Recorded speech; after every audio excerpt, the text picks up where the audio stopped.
হুজুর, আমার বাড়িতে একটা ছাগল রয়েছে, ছাগলের মুখে দাড়ি আর আপনার মুখে দাড়ি, আপনার দাড়ি বেশি ভালো না আমার ছাগলের দাড়ি বেশি ভালো? এটাই আমার প্রশ্ন। এখনকার জামানায় যদি কোনো মৌলবি সাহেব, কোনো মুফতি সাহেবকে যদি আমরা প্রশ্ন করি, প্রশ্নের যদি উত্তর না দিতে পারে, পড়াশোনায় করেনি, বেকার, পোল্ট্রির মতো হয়ে গেছে, খেয়েছে আর ঘুমিয়েছে, কিছুই জানেনি। না, জান্নাতি মুসলমান এরকম কথা বলা যাবে না। আরে উনি শিক্ষা অর্জন করেছে ঠিক, সেই প্রশ্নটা, যে প্রশ্নটা আপনি ওনাকে বলেছেন, প্রশ্নের উত্তরটা ওনার মনে, ওই ব্যক্তি আমার সাথে ভালোবাসা রাখলো, আমার সঙ্গে লাভ করলো, আমার সঙ্গে যখন লাভ করলো, আমার সঙ্গে যখন প্রেম প্রীতি রাখলো, আমি নবী মুস্তাফার সঙ্গে কানা মাইফিল জান্নাত, আমি নবী মুস্তাফার সঙ্গে সেই ব্যক্তি জান্নাতে যাবে। আরে জোরে বলুন সুবহানাল্লাহ। তাহলে সুন্নত আদা করতে হবে কি হবে না বলুন তো? অবশ্যই হবে। আজকে দেখবেন আপনার অনেক যুবক ভাই রয়েছে যে মোবাইলে ফ্রি ফায়ার নিয়ে ব্যস্ত কি ব্যস্ত না বলুন তো? তারপরে কি যে গেম বের হয়েছে আমারও জানা নেই, বিভিন্ন রকমের আপনার গেম বের হয়েছে, ওই গেম নিয়ে ব্যস্ত। আপনার ফেসবুক চালায়, ইনস্টাগ্রাম চালায়, আপনার টুইটার চালায়, আরও কি যে আছে আমারও সেগুলো জানা নেই, বুঝতে পারছেন? সারা দিন রাত 24 ঘন্টা 24 আওয়ার্স ব্যস্ত। আমি যুবক ভাইদেরকে বলবো, আজকে তুমি মোবাইল নিয়ে ব্যস্ত, আজকে তুমি ফেসবুক নিয়ে ব্যস্ত, আজকে তুমি ইউটিউব নিয়ে ব্যস্ত। আরে ইউটিউবে আমরা ভালো ভালো জিনিস দেখি না, ইউটিউবে আমরা খারাপ খারাপ যেগুলো জিনিস, নাচাকুদ্দার জিনিস আমরা বেশিরভাগে দেখি, নাচ গান বেশি আমরা পছন্দ করি। আজকে অনেক যুবক ভাইকে যদি মা বাবা বলতে যায়, বেটারে ফেসবুক বেশি চালাস না, বেটারে ফেসবুক বেশি চালাস না, বেটারে ইউটিউব বেশি চালাস না, গান বাজনা বেশি দেখিস না, ওই যুবক আপনার মার সাথে তর্ক করে, বাবার সাথে তর্ক করে। বাবা যদি বলে, বেটারে স্কুলে পড়তে দিলাম, পড়া শিক্ষা অর্জন করলি না, কমসে কম আপনার পাশের গ্রামের মাদ্রাসাতে তো যা, মাদ্রাসা যেতে চায় না। আরে ইউটিউবের মধ্যে সময় কাটাই, ফেসবুকের মধ্যে সময় কাটাই, আপনার মেসেঞ্জার, হোয়াটসঅ্যাপ, ইনস্টাগ্রামের, টুইটারের মধ্যে, সোশ্যাল মিডিয়ার মধ্যে আমরা সময় কাটি। আমাদের মাদ্রাসাতে আমরা পড়তে যেতে রাজি হই না, 24 আওয়ার্সেই আমরা মোবাইলের মধ্যে নিয়ে ব্যস্ত। আমার নবী বলেন, উতলুবুল ইলমা ওয়ালাউ কানা বিসিন। আপনার যদি তোমাদেরকে শিক্ষা অর্জন করার জন্য যদি আরে আরব দেশ ছেড়ে যদি আপনার চীন দেশে যেতে হয়, তোমরা শিক্ষা অর্জন করো। এখন চীন দেশে যাওয়ার প্রয়োজন নেই। যুবক ভাইদেরকে বলবো, পায়ে হাত দিয়ে বলবো, যুবক ভাইয়েরা আপনার ফেসবুক ইউটিউব চালাও, ঠিক আছে, কিন্তু সীমিত সময়ে চালাতে হবে। সেই সময়টা তোমরা যদি এখনো সময় রয়েছে, অনেক যুবক ভাই আপনার নামাজ পড়তে জানে না, অনেক যুবক ভাই গোসলের ফরজ জানে না, অনেক যুবক ভাই, অনেক বাবাজি ভাই রয়েছে যে আমরা ওযুর ফরজ জানি না, অনেক মা বোনেরা রয়েছে যে আমরা ফরজ গোসলের কটা ফরজ সেটাও আমাদের জানা নেই। যুবক ভাইদেরকে বলবো, এগুলো যদি শিক্ষা অর্জন করতে 24 আওয়ার্স মোবাইলে ব্যস্ত না থেকে, সোশ্যাল মিডিয়াতে ব্যস্ত না থেকে, যদি রসুলের ঘরে যাও, আপনার 1 মিনিট যদি আপনার তোমার কি করো, শিক্ষা অর্জন করো, সারা রাত নফল ইবাদত বান্দিগি করার পরে যেটা সওয়াব পাবে, কোনো আপনার আলিম যদি আপনার 1 মিনিট 1 সেকেন্ড যদি আপনার ওই আপনার ইলমে দিন শিক্ষা করে, তাহলে তার সওয়াব থেকে ওই 1 মিনিটের সওয়াব বেশি হবে। মোহাব্বতে বলো। তাহলে শিক্ষা অর্জন করতে হবে কি হবে না? এখনো সময় রয়েছে যে আপনি মাদ্রাসাতে যান, আপনি মাদ্রাসায় গেলে আপনি আপনার জান্নাতের রাস্তা খুঁজে পাবেন। মাদ্রাসায় গেলে নামাজ কেমন করে পড়তে হবে সেটা আপনার জানা হবে। মাদ্রাসায় গেলে আপনি রোজা কেমন করে রাখবেন সেটা আপনি জানবেন। আপনি গোসল করে আপনার গোসলের ফরজ কটি সেটা আপনার জানা হবে। উযু কেমন করে করতে হবে সেটা আপনার জানা হবে। মা বাবার খিদমত কেমন করে করতে হবে সেটা জানা হবে। আর মোবাইলে ব্যস্ত থাকলে, আরে ওই অবস্থায় তোমার যদি ইন্তেকাল হয়ে যায়, তাহলে অবস্থাটা কি হবে তোমার ওই যে মা বাবা তোমাকে মাদ্রাসায় যেতে বলছে, ওই মাদ্রাসায় যাও, কমসে কম নামাজের বিষয়, আপনার রোজার বিষয়, ওইগুলো মাসালা তোমরা যদি জানতে পারো, তোমার মা তোমার বাবা যখন মারা যাবে তোমার মায়ের জন্য কমসে কম সূরা ইখলাস পড়ে তো দোয়া তো করতে পারবে। তুমি যখন মায়ের কবরে বাবার কবরে রহমান রহিম বলে ডাকবে, আমার আল্লাহ তোমার রহমান রহিম ডাকার কারণে তোমার মা বাবার কবরের আযাবকে মাফ করে দিবে। মুহাব্বতে বলুন। তাহলে এগুলো ব্যস্ত না রয়ে আমাদেরকে মাদ্রাসায় যেতে হবে। দুনিয়ার বুকে আমার নবী বলেন আল উসমান আন উসমানা ক্বালা ক্বালা রাসূলুল্লাহ সাল্লাল্লাহু তাআলা আলাইহি সাল্লাম খায়রুকুম মান তাআল্লামাল কোরআনা ওয়া আল্লামাহু। দুনিয়ার বুকে ওই মানুষটাই অতি উত্তম যেই মানুষটা কোরআন শিখলো আর অপর মানুষকে কোরআন শিক্ষা দিল। কোরআন শিক্ষা দরকার আছে কিনা আমাদের বলুন তো? কোরআন শিক্ষা দরকার আছে কিনা? যিনারা কে কে কোরআন শিক্ষা অর্জন করেছেন হাত উঠান তো দেখি। আফসোস এতগুলো মানুষের ভিতরে আমরা কোরআন শিক্ষা এখনো আমাদের কোরআন শিক্ষা আমাদের করতে পারলাম না, কোরআন শিক্ষা আমরা শিখতে পারলাম না। আরে আপনার যেমন ফ্রিজে যদি আপনার জল রাখেন আপনার জল ঠান্ডা হয়ে যায়, আপনার সিনার মধ্যে কোরআন শরীফ লাগালে আপনার সিনা ঠান্ডা হয়ে যাবে। মুহাব্বতে বলুন। কোরআন শরীফ দেখলে সওয়াব, কোরআন শরীফ পড়লে সওয়াব, কোরআন শরীফ মুখস্থ করলে সওয়াব, কোরআন শরীফ আপনার দেখে পড়লে সওয়াব, মুখস্থ করলে সওয়াব। আপনার ওই কোরআন যদি আপনার সিনায় রাখতে পারেন, ওই সিনাতে যখন আপনার কোরআন শরীফ নিয়ে কবরে যাবেন, সমস্ত শরীর যদি আপনার মাটি খেয়ে নিতে পারে, ওই আপনার যেখানে আপনার কোরআন শরীফ গাঁথা ছিল ওই হৃদয়, ওই আপনার দিল আপনার মাটি খেতে পারবে না। মুহাব্বতে বলুন। আচ্ছা গোসলের ফরজ কটি বলুন তো আপনারা? গোসলের ফরজ কটি জানা আছে আপনাদের? তাহলে সুর সঙ্গীতভাবে ওয়াজ করলাম, খুব ভালো বক্তা, বাংলাদেশ থেকে বক্তা নিয়ে আসলাম, গোসলের ফরজ কটি সেটাই জানা নেই। বুঝতে পারছেন? আমরা শুধু খালি বাংলাদেশের বক্তা নিয়ে আমাদের খালি বাংলাদেশের বক্তা আসলে মানুষ, বাংলাদেশের বক্তা না আসলে মানুষ না। আরে বাংলাদেশ থেকে আসলে কি ও কি আলাদাভাবে হাদিস কোরআন বলে নাকি? এগুলোই তো বলে। আচ্ছা গোসলের ফরজ কটি বলুন তো, তারপরে আমি আগে যাব। কটি গোসলের ফরজ জানা আছে আপনাদের? গোসলের ফরজ হচ্ছে আপনার তিনটি। কটি? তিনটি। নোট করে নেন ভালো করে, কারণ সুর সঙ্গীতভাবে ওয়াজ শুনে করলাম। এক জায়গায় মৌলভী সাহেব বলেছে যে প্রচুর পানি খেতে হবে। কি খেতে হবে? প্রচুর, প্রচুর মানে বেশি পানি খেতে হবে। তো ওই মানুষটা শুনছে প্রচুর পানি খেতে হবে। কি শুনেছে? যে প্রচুর পানি খেতে হবে, কারণ বেশি পানি খেলে গ্যাস মুক্ত হয়, পেট ভালো থাকে। ও ভাবছে যে প্রচুর পানি খেতে বলছে হুজুর, মৌলভী সাহেব প্রচুর পানি খেতে বলছে, তো বাড়িতে গিয়ে পুরা দমে প্রচুর পানি খেয়ে নিয়েছে। বুঝতে পারছেন? প্রচুর পানি খেয়ে যখন খেলো তো পেট এখন ফুলে ঘুইসাপ, ঘুইসাপ বোঝেন তো? ঘুইসাপের মতো পেট ফুলে গেছে। এখন ডাক্তারের কাছে গেছে যে আমি এই যে আমার পেটের অবস্থা। আচ্ছা ভাই কি খেয়ে তোমার এরকম পেট হয়েছে? যে আমি গিয়েছিলাম এক জালসাতে, মৌলভী সাহেব বলেছে প্রচুর পানি খেতে হবে, তো প্রচুর পানি খেয়ে আমার পেট বড় হয়ে গেছে, পেটের অবস্থা খারাপ। ডাক্তার সাহেব তো আর পাগল না, কিছু তো জ্ঞান আল্লাহ পাক দিয়েছে। ডাক্তার সাহেব বলতে লাগলেন ভাই তোমার শুনতে ভুল হয়েছে, মৌলভী সাহেব হুজুর বলেছে মনে হয় যে প্রচুর পানি খেতে হবে, তুমি প্রচুর পানি খেয়ে তো তোমার এরকম অবস্থায় হবে।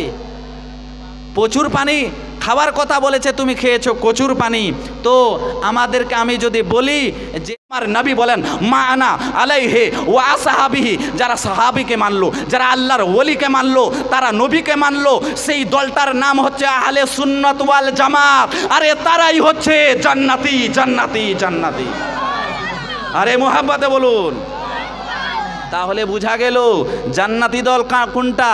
আমাদের দল জান্নাতি। আমার নবী মুস্তাফা ঘোষণা দিয়েছেন। মুহাব্বতে বলুন সুবহানাল্লাহ।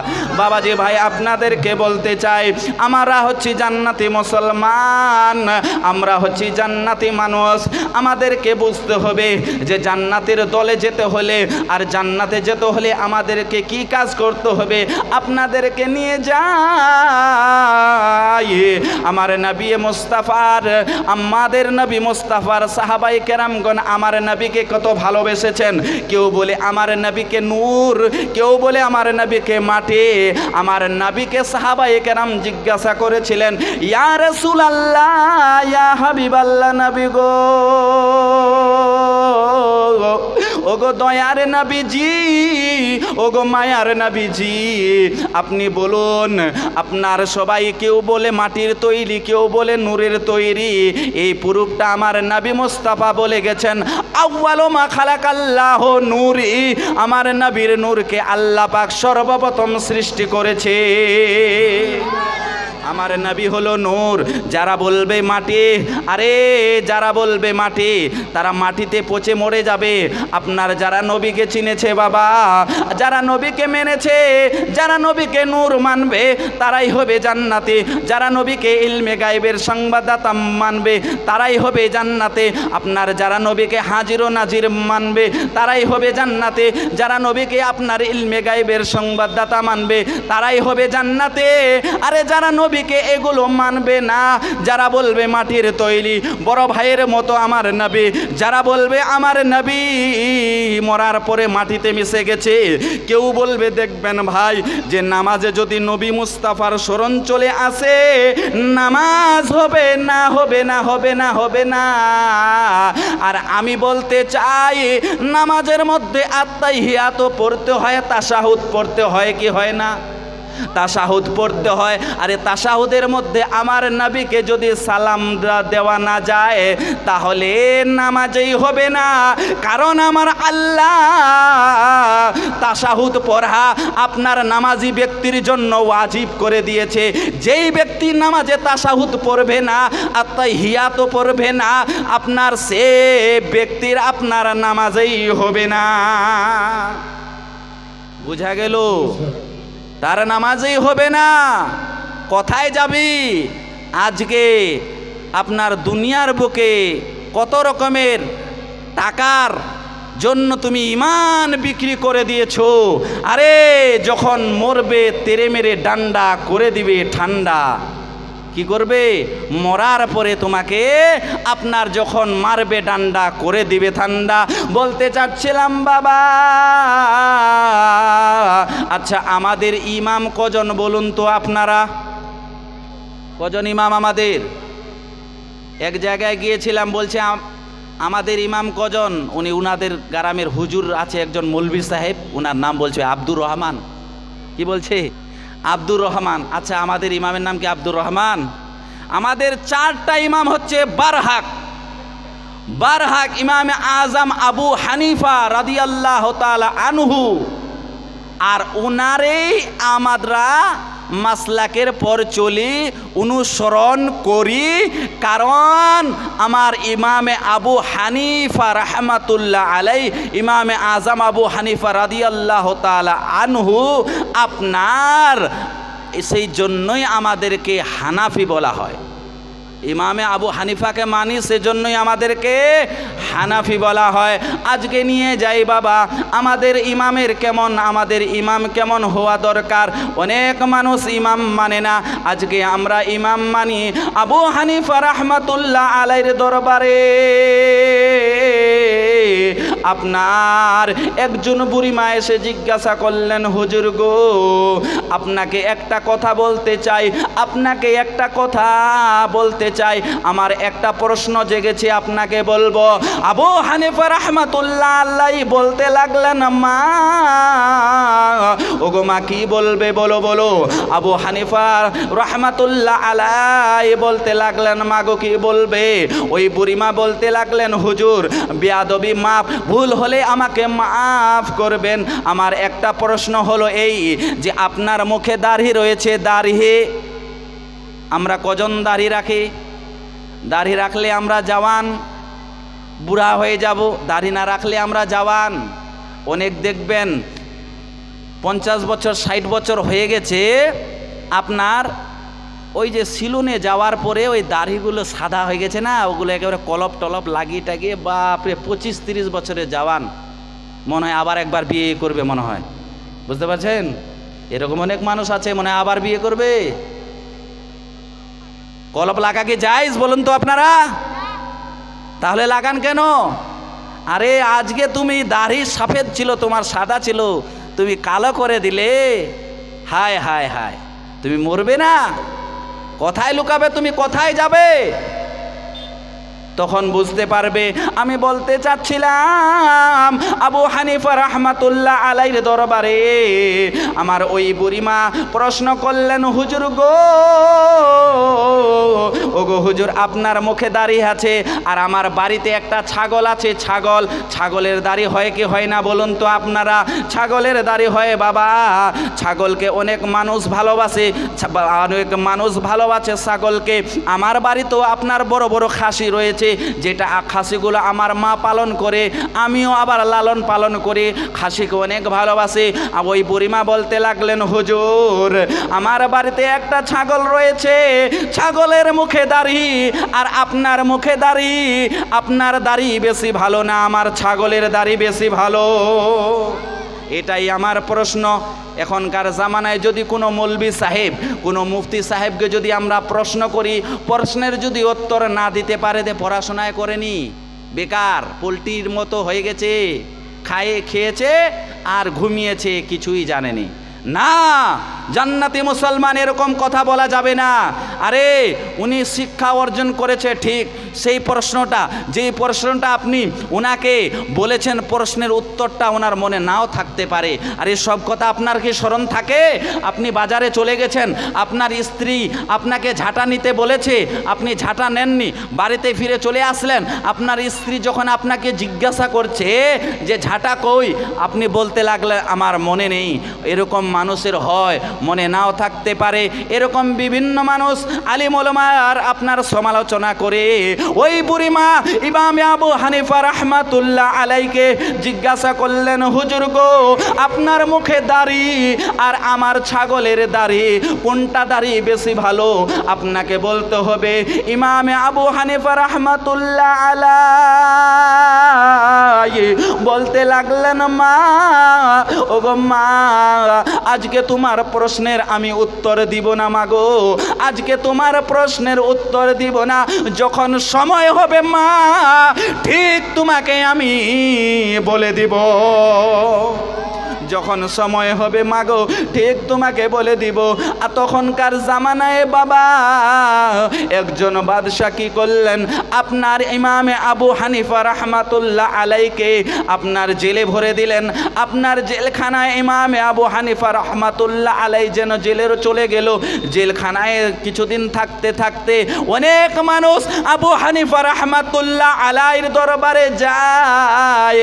যাওয়ার পরে নবী মুস্তাফার কালমা পড়ে আর মুসলমান হয়ে ওই আবু হানিফার দলে শামিল হয়ে যায়। এদিকে জেলের বাদশা, এদিকে জেলখানার বাদশা মনে মনে চিন্তা ভাবনা করতে লাগলো, আপনার আরে আবু হানিফাকে তো আমি জেলখানায় ভরে রেখে দিয়েছি, আবু হানিফাকে তো আমি জেলখানায় বন্দি করে রেখে দিয়েছি, খাওয়া দাওয়া বন্ধ করে দিয়েছি। আরে আবু হানিফা ওই জেলখানার মধ্যে আরে নবীর কালমা পড়ে মুসলমান করে অনেক মানুষ আপনার তার দলে শামিল হয়ে যায়। এরকম যদি বহুদিন চলে তাহলে আমার দলে আর মানুষ থাকবে না, তার দলে মানুষ চলে যাবে। আমাকে কি করতে হবে? এই নবীর আশিককে, এই নবীর দেওয়ানাকে, এই ইমামকে আর দুনিয়ার বুকে রাখা যাবে না। কারণ এই ইমাম যদি দুনিয়ার বুকে থাকে তাহলে অনেক মানুষকে ফতোয়া দিবে, এটা খাওয়া জায়েজ, এটা খাওয়া হারাম, এটা খাওয়া না জায়েজ, এটা জান্নাতের রাস্তা, এটা জাহান্নামের রাস্তা, এটা তোমাদেরকে করতে হবে। আরে নামাজের মাসলা জিজ্ঞাসা করবে, রোজার মাসালা জিজ্ঞাসা করবে, হজের মাসালা জিজ্ঞাসা করবে, বিভিন্ন রকমের হাদিস কোরআন আপনার আলোচনা শুনিয়ে মানুষকে নবীর কালমা পড়ে নবীর দলে ভর্তি করবে। ওই ইমামকে আর রাখা যাবে না, রাখা যাবে না। ওই ইমামকে জেলখানার মধ্যে খুন করে দিতে হবে। ইমামকে আর রাখা যাবে না। ইমামকে জেলখানার মধ্যেই আপনার খুন করে দিতে হবে। কারণ এই ইমাম যদি বেঁচে থাকে নামাজের মাসালা মানুষকে বলবে, এই ইমাম যদি বেঁচে থাকে রোজার মাসালা তার কাছে জিজ্ঞাসা করবে, হাদিস কোরআনের আলাপ আলোচনা আপনার তার কাছে জিজ্ঞাসা করবে। এই ইমামকে আর রাখা যাবে না, এই ইমামকে জেলখানায় মেরে দিতে হবে। কি করলেন বাবা আবু হানিফা রাহমাতুল্লাহ আলাইকে যেন ওই জেলখানার মধ্যে আপনার খানার মধ্যে বিষ মাখিয়ে দিল। ওই বাদশাহ বিষ মাখার পরে ওই বিষ মাখা খানা যেন আবু হানিফা রাহমাতুল্লাহ আলাইর আপনার দরবারে পেশ করা হলো। আমার আবু হানিফা রাহমাতুল্লাহ আলাই ওই বিষ মাখা খাওয়া যেন খেয়ে ফেললেন, আর দুনিয়ার বুক থেকে বিদায় নিয়ে আসল বাড়ির দিকে রওনা হবে। দুনিয়া থেকে আপনার বিদায় হয়ে গেলেন, আপনার দুনিয়ার বুক থেকে আপনার শহীদের দরজা পেয়ে গেলেন। আরে মোহাব্বতে বলুন, খেলছে সে খোশেতে প্রেমেরি